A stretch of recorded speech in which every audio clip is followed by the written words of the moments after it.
मेरठ का एक खौफनाक हत्याकांड, प्यार धोखा और अंधविश्वास की सच्ची कहानी। मेरठ उत्तर प्रदेश में 2025 में हुआ एक ऐसा हत्याकांड जिसने जिसने पूरे भारत को हिला कर रख दिया। ये कहानी प्रेम, विश्वास विश्वासघात और विश्वास के खतरनाक जाल में फंसे कुछ लोगों की है, जिसने एक निर्दोष व्यक्ति की जान ले ली। इस केस में प्रेमिका ने अपने प्रेमी के साथ मिलकर अपने पति को मौत के घाट उतार दिया और उसके शव को 15 टुकड़ों में काट कर एक ड्रम में भर दिया और उसके अंदर सीमेंट डाल दिया। मगर चलिए इस कहानी को शुरुआत से देखते हैं। 2016 में मेरठ निवासी सौरभ राजपूत की मुलाकात मुस्कान रस्तोगी से हुई। दोनों के बीच प्रेम हुआ और कुछ सालों बाद उन्होंने शादी कर ली, लेकिन यह शादी सौरभ के परिवार को पसंद नहीं आई क्योंकि मुस्कान एक अलग जाति से थी। इसके बावजूद दोनों ने अपने रिश्ते को मजबूत बनाए रखा। सौरभ मर्चेंट नेवी में जॉब करते थे और लंदन में पोस्टेड थे।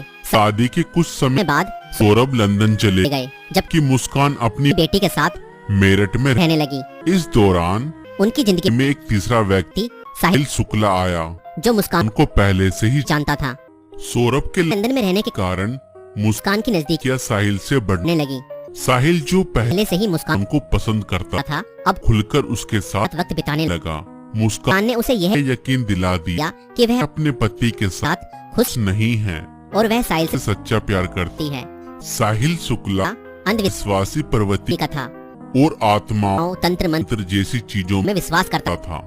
मुस्कान ने इस बात का फायदा उठाते हुए उसके लिए स्नैपचैट पर एक फर्जी अकाउंट बनाया, जिससे वह साहिल शुक्ला की मरी हुई माँ के नाम से चैट करती थी। इस फर्जी अकाउंट से वह साहिल को यकीन दिलाने लगी कि उसकी माँ की आत्मा मुस्कान को पसंद करती है और चाहती है कि वे दोनों साथ रहे। धीरे धीरे साहिल पूरी तरह से मुस्कान की बातों में फंस गया।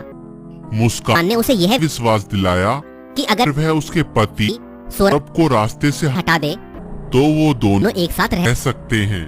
साहिल अब पूरी तरह से मुस्कान के इशारों पर नाचने लगा था। मुस्कान और साहिल ने मिलकर सौरभ को मारने की साजिश रची। 4 मार्च 2025 को जब सौरभ लंदन से मेरठ अपनी पत्नी और बेटी से मिलने आया, तब मुस्कान ने सौरभ की फेवरेट सब्जी कोफ्तों में बेहोशी की दवाई मिलाकर खिला दी।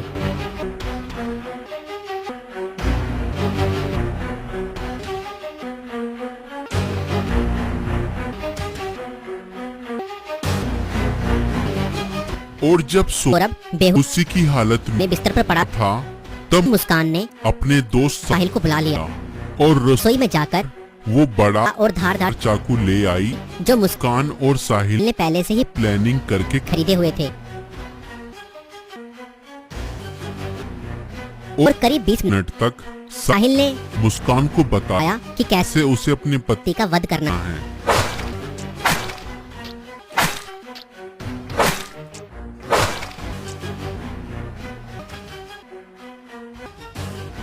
और फिर उसके बाद मुस्कान और साहिल ने सोते हुए सौरभ पर हमला किया और उसके हृदय पर 3 बार वार किए।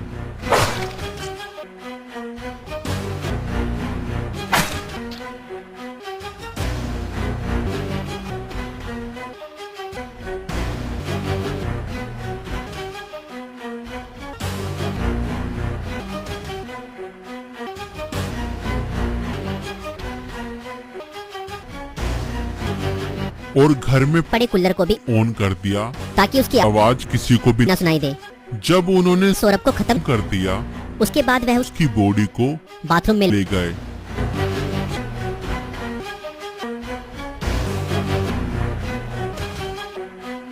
और उसके शरीर को 15 टुकड़ों में बांट दिया। सौरभ को खत्म करने के बाद उन्हें इस बात की चिंता हुई कि अगर सब बरामद हो गया तो पुलिस उन तक जरूर पहुंच जाएगी।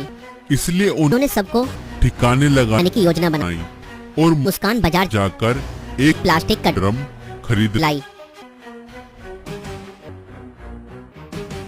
और मुस्कान और साहिल ने सौरभ के सबके टुकड़ों को उस प्लास्टिक ड्रम में डाल दिया और ऊपर से सीमेंट भी डाल दिया ताकि उसकी बॉडी की स्मेल बाहर न जाए।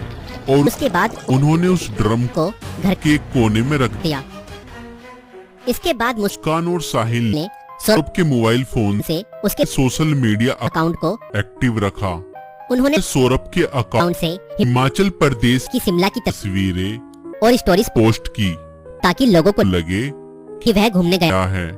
उन्होंने उसकी फैमिली और दोस्तों को यह यकीन दिलाने की कोशिश की कि सौरभ जिंदा है और बाहर यात्रा कर रहा है। इस दौरान मुस्कान और साहिल खुद भी शिमला घूमने चले गए ताकि अगर कोई लोकेशन ट्रैक करे तो किसी को शक न हो, लेकिन किसी भी अपराधी की तरह वह भी ज्यादा समय तक बच नहीं पाए। सौरभ के परिवार ने जब उससे संपर्क करने की कोशिश की और कोई जवाब नहीं मिला तो उन्हें शक हुआ।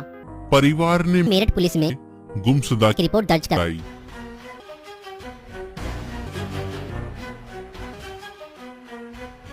और इसी बीच मुस्कान ने अपने माता पिता को बताया कि शायद सौरभ का मर्डर हुआ है और उसके घर वालों ने ही उसका मर्डर किया है।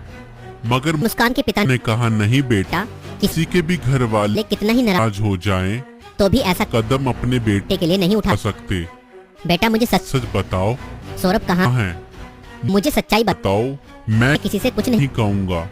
और तब मुस्कान ने अपने पिता को बताया कि उसने और साहिल ने मिलकर सौरभ को खत्म कर दिया है। और इतना सुनते ही मुस्कान के पिता ने पुलिस को सारी खबर बता दी।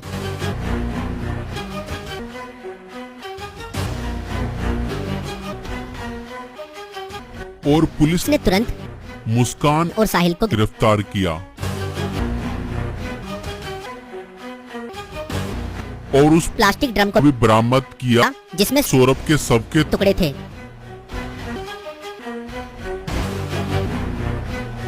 उस प्लास्टिक ड्रम को काटा गया और सौरभ के शरीर के टुकड़ों को बरामद किया गया। इस खौफनाक हत्या मिस्ट्री का अंत पुलिस द्वारा हत्यारों की गिरफ्तारी के साथ हुआ। पुलिस ने मुस्कान और साहिल को गिरफ्तार कर लिया। दोनों पर हत्या, साजिश और सबको छुपाने के गंभीर आरोप लगाए गए। दोस्तों, ये घटना हमें यह सिखाती है कि अंधविश्वास का अंजाम बहुत बुरा और भयानक होता है। साहिल ने अपनी मां की आत्मा के नाम पर बनाए गए एक फर्जी अकाउंट पर भरोसा किया और हत्या जैसा अपराध कर दिया और गलत संबंध और रिश्तों का अंजाम बहुत बुरा ही होता है। मुस्कान ने अपने फायदे के लिए साहिल को मानसिक रूप से कंट्रोल किया और हत्या तक करवा दी और कानून से कोई नहीं बच सकता, चाहे अपराध कितना भी चालाकी से किया जाए। पुलिस की जांच और सबूतों के आधार पर अपराधी पकड़े ही जाते हैं।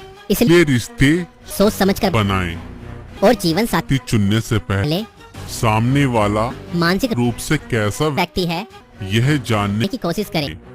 साथी चुनते समय सूरत पर नहीं, सीरत पर ध्यान दें। इस वीडियो को बनाने का उद्देश्य संसार में बढ़ रही बुराइयों से अवगत कराना है। दोस्तों, आपकी इस वीडियो को लेकर क्या राय है हमें कमेंट्स में जरूर बताएं और ऐसी और वीडियो देखने के लिए हमारे YouTube चैनल को सब्सक्राइब जरूर करें।